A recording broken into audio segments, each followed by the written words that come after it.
Hola, mi nombre es Chávez López María Fernanda y el día de hoy vamos a hablar sobre el papel que va a jugar la Unión Europea en el contexto europeo actual. Abordaremos temas como los principales logros y retos que afronta la organización, cuáles han sido las medidas tomadas, cuáles son los escenarios que se vislumbran y cuál ha sido la participación de la Unión Europea en la pandemia por COVID-19 para terminar con unas breves conclusiones. Me gustaría abrir el espacio de los logros con una cita de Jean-Claude Juncker, quien fuera el presidente de la Comisión Europea, quien establece que a Europa siempre le ha ido mejor cuando mantenemos unión, firmeza y confianza en un mejor futuro juntos. Esta idea de comunidad y de integración entre los Estados miembros de la Unión Europea resulta fundamental para hablar sobre cualquier enfrentamiento a los retos venideros de la Unión Europea. Entonces, entre los logros tenemos sin duda alguna los más de 70 años de paz duradera. Recordemos que la Unión Europea nace entre sus principales objetivos para evitar un conflicto como la Segunda Guerra Mundial, que dejó devastada a Europa, la mayor unión regional a través de los tratados de Maastricht, Ámsterdam y Niza, los cuales son los que dan apertura a la ampliación de la Unión Europea, a la ampliación de sus miembros, el impulsar un mercado único y tener la segunda moneda más usada en el mundo, hablamos del euro, lo cual también evitaría estas deflactuaciones económicas como lo que se vivió en la crisis económica por 2008 por tener la moneda más usada en el dólar. Es el mayor donante para el apoyo humanitario. La Unión Europea dona aproximadamente un 56% y detrás de él o de la organización se encuentra Estados Unidos con un 24%. Y la visión ecológica sustentable, lo cual desde mi perspectiva tanto el tema de la paz como la cuestión medioambiental son los dos temas más reconocidos sobre la organización europea. Entonces esto se da a través del Acuerdo de París y la adopción de los Objetivos de Desarrollo Sostenible para el año 2030. Entonces, tenemos la tasa de desempleo más baja desde la crisis económica de 2008. También ahorita se tendría que actualizar este dato por la pandemia por COVID-19 y que paradójicamente el tema del empleo representa uno de los principales retos. Es decir, es uno de los logros principales en cuestión de desempleo, pero también es uno de los principales retos que ahorita vamos a profundizar más adelante. La Unión Europea tiene a los países más igualitarios, de acuerdo con la OCDE, y también de acuerdo con el Índice de Paz Global. De los 25 países más pacíficos, 15 son Estados miembros de la Unión Europea. Finalmente, el programa Horizonte 2020 es una medida ecológica fundamental para hablar de los logros de la organización. Ahora, pasando a los problemas contemporáneos, los podemos englobar en estos puntos. En primer lugar, la crisis financiera internacional, como la que se vivió en 2008 y la que estamos viviendo actualmente por la pandemia por COVID-19, la crisis de los refugiados. Particularmente en el año 2015, más de 1 millón de personas llegaron a Europa, lo cual es una cifra sin precedentes desde la Segunda Guerra Mundial. Y hay un debate entre la solidaridad y la responsabilidad conjunta entre los estados. Sobre todo la crisis de refugiados se da debido a las problemáticas sociales que afrontan las personas. En el caso de la Unión Europea, las personas provenientes de Medio Oriente, debido a los ataques terroristas. Que una vez más, los ataques terroristas es uno de los problemas contemporáneos porque ocasionan estas crisis de refugiados, pero también ataques a su población, como por ejemplo el ataque a Bruselas, lo cual en términos discursivos resulta una amenaza significativa debido a que Bruselas alberga principalmente al Parlamento Europeo de la Unión Europea. El siguiente punto es que las nuevas potencias mundiales se encuentran en disputa, hablamos de Estados Unidos y de China, lo cual en términos de seguridad representaría una amenaza, y la salida de Gran Bretaña de la Unión Europea. Recordemos que este actor era uno de los principales financiadores de la organización. Entonces, desglosando un poco estos retos, tenemos la disminución europea en el mundo. Se estima que la población mundial europea es alrededor del 6%, lo cual es una tasa muy baja y que se espera que para el año 2030 sea aún menor. Para el año 2020 se estimaba que el PIB mundial de la Unión Europea era del 25% y que para el año 2030 esta baje a menos del 20%, lo cual podría ser una cifra que no nos causaría mucho ruido, pero hay que tomar en cuenta que estamos hablando de la Unión Económica de 27 países miembros, lo cual demuestra cierto debilitamiento económico. El euro es una de las monedas más utilizadas a nivel mundial, la segunda de hecho, como ya se había mencionado. Sin embargo, hay otros sectores con mayor presencia, como Estados Unidos con el dólar, con arriba del 40%, y la moneda china con el 11%. El empleo, si bien habíamos hablado sobre esta baja tasa de desempleo desde la crisis de 2008, el empleo resulta desolador, particularmente para la gente joven, quienes se encuentran viviendo una menor calidad de vida que la que tenían sus padres, aun cuando profesionalmente se encuentran mejor preparados y preparadas. La vejez va relacionada a la disminución de la participación europea en el mundo, porque se estima que para el año 2030 Europa tenga la población más longeva, lo cual por supuesto en términos económicos nos habla de un factor preocupante, porque habría menos personas ocupadas laboralmente. La digitalización también es uno de los principales retos, porque ha modificado todos los sectores, entonces nos hablaría de inversión y de innovación, particularmente en el ámbito educativo, quienes hay niños y niñas que tengan que ser capacitadas porque probablemente tengan que enfrentarse a un mundo laboral digitalizado que no está presente actualmente, o que no estaba presente hace 20 años, por supuesto. Otro de los principales retos es la disminución de la confianza de la Unión Europea. Si bien hay ciertos índices optimistas de aceptabilidad, como la moneda común, las libertades fundamentales de la organización, ha disminuido en la confianza a la Unión Europea. Antes, hace 10 años, se hablaba de una confianza del 50% y actualmente se habla de una confianza del 1/3 de la población, lo cual en términos discursivos resulta preocupante. Las energías y las economías limpias, descarbonizar la economía particularmente, y que también muestra un elemento esperanzador, ya que el 40% de las patentes para energías limpias pertenecen a miembros de la Unión Europea. Finalmente, el terrorismo y la migración, como ya se ha hablado, la crisis de refugiados del 2015, y también un debate ciertamente xenófobo sobre la solidaridad y cuestionamientos sobre el libre tránsito. Sin embargo, desde mi perspectiva, creo que aquí también tendríamos que trabajar en materia social para evitar islamofobia y en general estos discursos xenófobos. Ahora, el Pacto Verde Europeo ha sido una de las medidas que ha implementado la Unión Europea para hacer frente a estos principales retos en materia ecológica. Entonces, el Pacto Verde se presenta como un proyecto que permitirá una economía moderna, lo cual en términos discursivos resulta preocupante que utilicen la palabra moderna de modernidad, porque recordemos que la modernidad estaba intrínsecamente vinculada con el capitalismo y con la industria capitalista, lo cual desde mi análisis ha generado esta crisis ambiental. Entonces, plantean una economía moderna que aproveche sus recursos naturales, busca ser el primer continente climáticamente neutro, con la reducción de gases de efecto invernadero, sin que ningún lugar ni ninguna persona se quede atrás, lo cual nos habla de un proyecto integracionista e igualitario. Tiene metas bastante optimistas. Se espera que para el 2030 se reduzcan los gases de efecto invernadero a un 55% y que para el 2050 este quede erradicado totalmente. Es importante para superar la pandemia y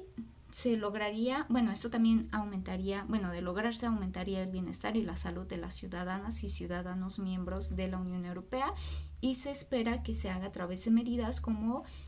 las energías renovables, la comida orgánica, el transporte público, el reciclaje, la industria global resiliente, que una vez más en términos discursivos resulta preocupante, como la economía moderna, y se lograría un aire fresco y una economía limpia. Ahora, los escenarios para el futuro de la Unión Europea, estos son 5 básicamente. pero todos ellos, no importa por cuál se vayan, todos ellos nos hablan de una acción conjunta, como lo establecía Jean-Claude. Son eventos inevitables, irreversibles o inesperados. Por ejemplo, la pandemia por COVID-19 sin duda alguna representó un evento inesperado al que la Unión Europea le tuvo que hacer frente, y estos escenarios van desde el mantenimiento del status quo, desde la intención de modificar objetivos o de alcanzar prioridades en el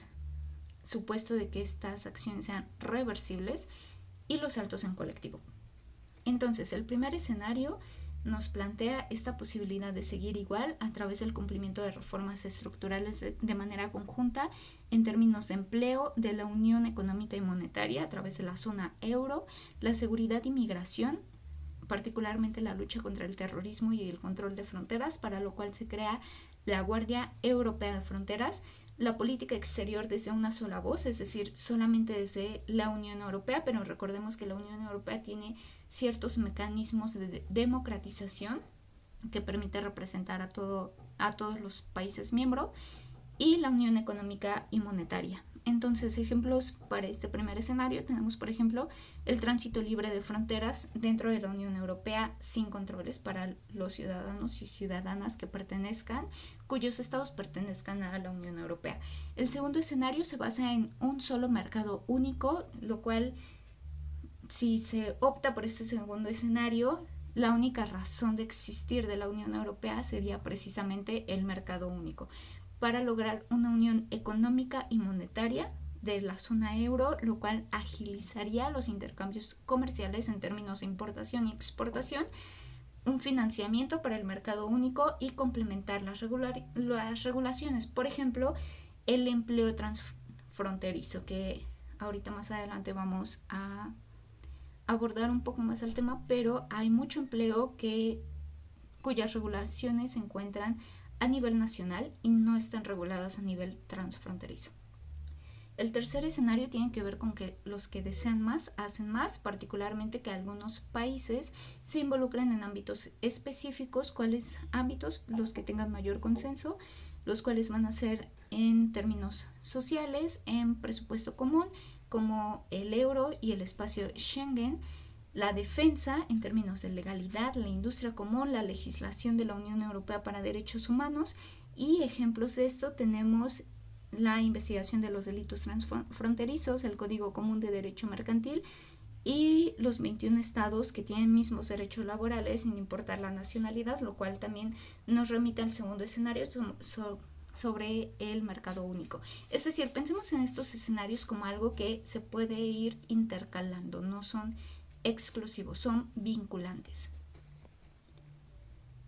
El cuarto escenario tiene que ver con hacer menos, pero de forma eficiente, es decir, involucrarse más en ciertos ámbitos, disminuyendo la actividad en otros. Particularmente, estos ámbitos van a ser los ámbitos en donde haya mayor consenso, como en términos de innovación, defensa, seguridad, comercio y migración. Evitaría los que no tienen que ver con el mercado único, es decir, la prioridad podría ser incrementar esta idea de zona euro, de fortalecer la moneda del euro a nivel internacional, y tampoco se mete en temas como la salud pública, la política social y el empleo. Finalmente, el quinto escenario nos habla de hacer mucho más de forma conjunta, como la consolidación de la zona euro, lo cual permitiría una coordinación social, fiscal y tributaria, la Unión Europea como único actor que agilice los procesos debido a la rápida toma de decisiones, acelerando la ejecución, la seguridad de la Unión Europea de defensa, el cambio climático, el enfoque común sobre la migración, los derechos humanos legislados por la Unión Europea y el aumento presupuestario que donarían los países a la Unión Europea. Y ejemplos de estos los tenemos como los acuerdos económicos ágiles por ser la Unión Europea el único representante, el que los ciudadanos y ciudadanas puedan viajar al extranjero y estén protegidos por las embajadas de la Unión Europea, y el mecanismo europeo de estabilidad gracias al Fondo Monetario Europeo controlado por el Parlamento Europeo. Ahora, sobre las prioridades de la Unión Europea para el periodo 2019-2024, los podemos resumir en 4 puntos. El primero es la protección a ciudadanas y sus libertades, particularmente el control efectivo de fronteras, las políticas migratorias, lucha contra el terrorismo, delincuencia organizada como el narcotráfico, trata de personas, etc. El segundo punto es la economía sólida y dinámica a través de la profundización de la unión económica y monetaria, que esta idea va muy relacionada a fortalecer el euro para evitar perturbaciones en caso de crisis económica, el que Europa sea un continente climáticamente neutro, ecológico, justo y social a través de la inversión y de esta idea del Pacto Verde Europeo, y finalmente la promoción de valores e intereses europeos en el mundo a través de la política de vecindad con países cercanos, particularmente con el continente africano, y nos habla de una intención de vinculación multilateral, lo cual también resulta conflictivo porque a nivel interno solamente se están llevando, resulta más ágil hablar de acuerdos bilaterales, no multilaterales. Finalmente, las prioridades de la Comisión las podemos resumir en 6: el Pacto Verde Europeo en materia ambiental, del cual ya profundizamos, la Europa adaptada a una era digital a través de la inversión en empresas, investigación, innovación, capacitación, en las escuelas, etc. Y la protección de datos, por supuesto, que resulta fundamental el tema de las cookies. Economía en servicios a las empresas, bajo la idea que las empresas generarán empleo. Europa con una presencia mundial fuerte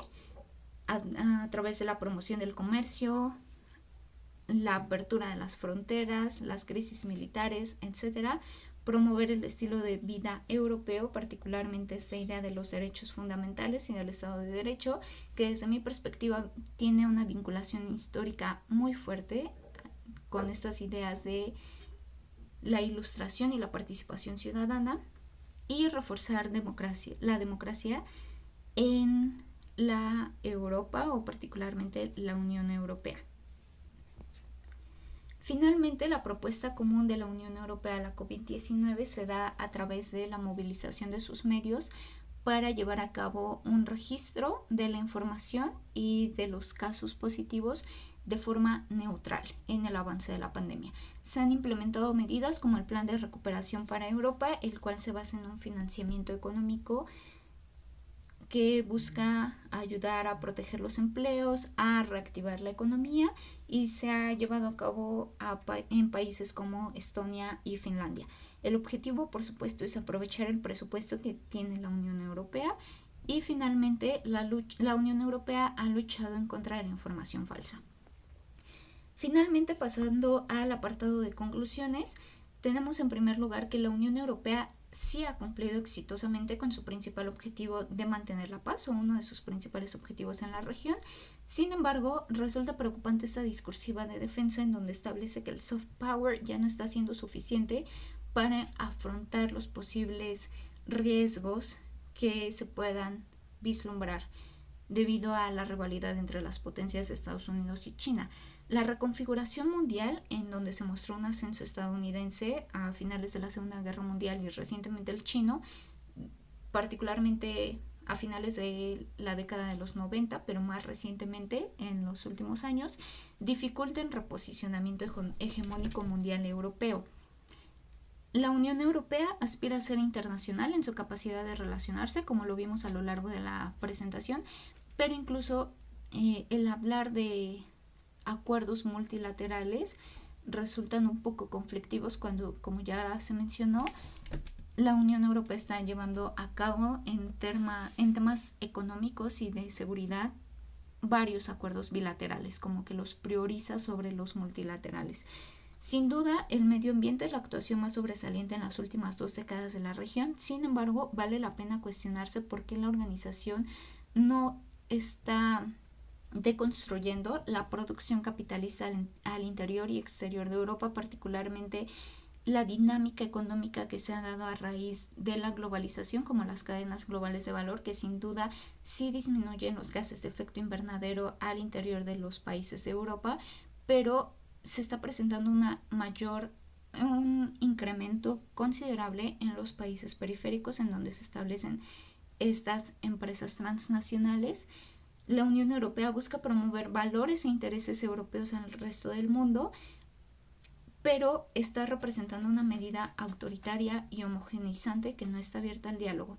Finalmente, no cabe duda que el futuro de Europa no se puede vislumbrar de forma fructífera si no este es el trabajo en conjunto entre los países miembros de la Unión Europea. Siempre hay que recordar que para eso nace la organización, para hablar de un trabajo en comunidad y de incrementar a una escala de lo privado a lo colectivo los intereses. Estas son mis fuentes de consulta y muchas gracias.